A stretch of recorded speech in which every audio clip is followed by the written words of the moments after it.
The ecological history of Central Australia is a sorry history. Australia has the worst extinction record in the world, and most of those extinctions have occurred here in Central and Southern Australia. At Australian Wildlife Conservancy, our core business is really finding ways to halt and reverse that tide of extinctions. The first step here was to acquire Kalamurina, which is a 670,000 hectare property. So from here, as far as we can see towards the shore of Lake Eyre, is Kalamurina. As far as the horizon, it is Kalamurina in every direction.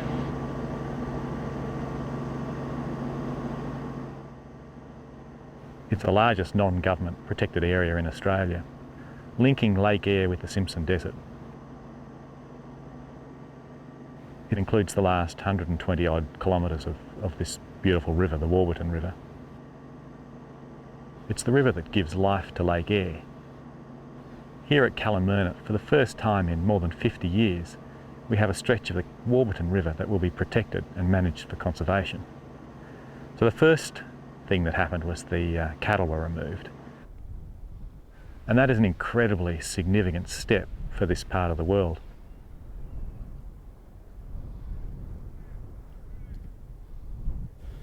Some pastoralists thought they'd come here and make $1 million out of cattle and all that, but you know, one bloke, he sort of walked off after 12 weeks.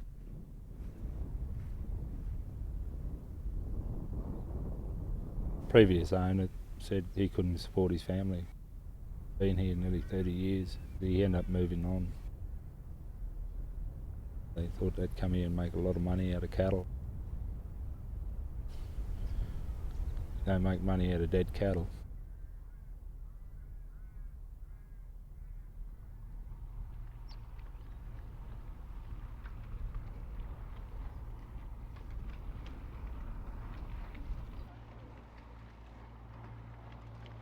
If we keep getting good season like it is, like last year and this year, it'll definitely recover, but it'll take a long time.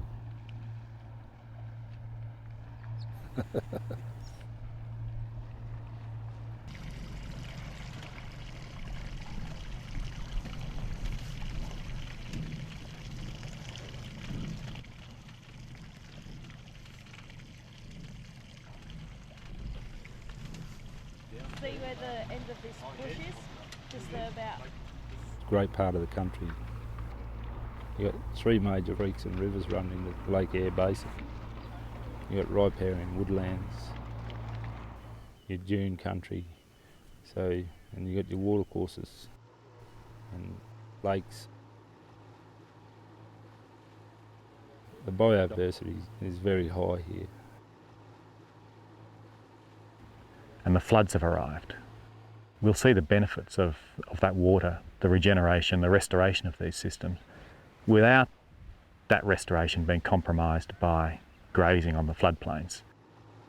We'll see regeneration of coolabars, recruitment of coolabars, probably the first significant recruitment of coolabars since 1974 on the Warburton River. The bird life, of course, is prolific right now with the floodwaters. They're doing a bird survey to monitor what's in this district, taking the opportunity why we've got the boat here, because some of these areas we can't access by vehicle. It'll take another several more months before it dries out.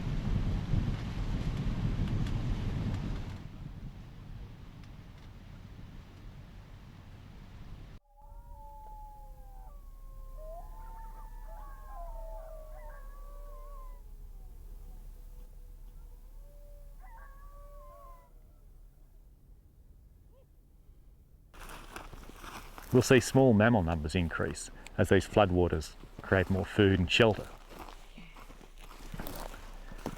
We're just spotlighting for some of the fauna that we're hoping to turn up here.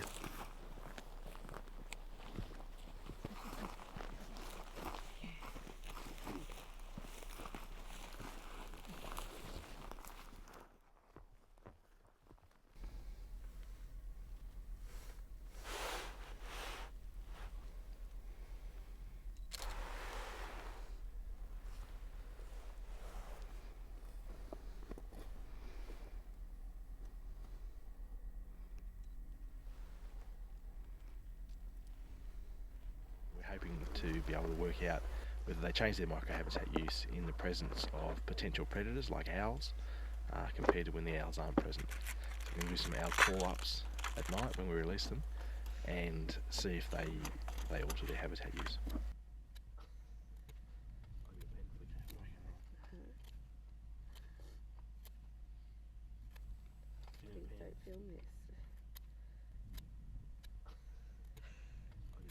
Our field ecologists spend time out here doing the research and the work that's needed to find better ways of managing this landscape.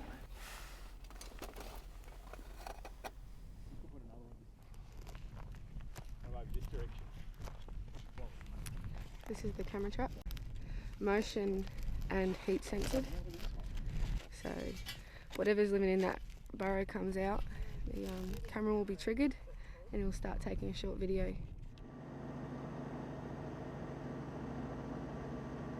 AWC has a unique model for conservation. It means putting a big percentage of our resources, our staff and our other resources, into the field. So it's a big investment to look after a property like Kalamurina. If we can get this land management right, and we're well on the way, the benefits are going to be bigger populations of a suite of threatened mammals and declining mammals. Species like mulgara, dusky hopping mouse, fawn hopping mouse, kawari. It's a long list of animals that are on the threatened species list that find refuge here at Kalamurina.